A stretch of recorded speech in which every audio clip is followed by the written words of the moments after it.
मेरा नाम शकीला है, मैं बेवा, मेरे 3 बच्चे ने ते मैनू तुहाडी तरफों पैसे मिल गए ने घर दे खर्चे लई, बच्चों के स्कूल के खर्चे लई। अल्लाह पाक तुहानू बहुत ज़्यादा दे। ये मैनू तुहाडे वल्लों 10,000 रुपया मिल गया। जिन्हें भी घलाया अल्लाह पाक उन्होंने तंदुरुस्ती दवे, सेहत दवे, जिंदगी दवे। अल्लाह पाक उहदे दिता कबूल करे ते उहदे बच्चे जीण।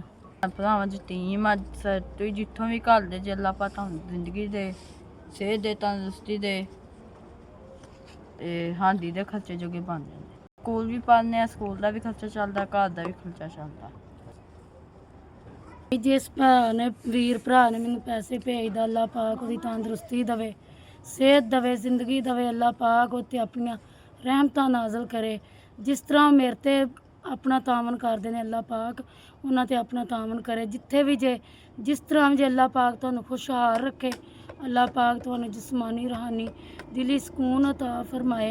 अल्लाह पाक तुहाड़ियां मुश्किलां आसान करे ते अल्लाह पाक तुहानू जज़ाए खैर दवे, अपनियां करोड़ों रहमतां नाज़िल फरमाए।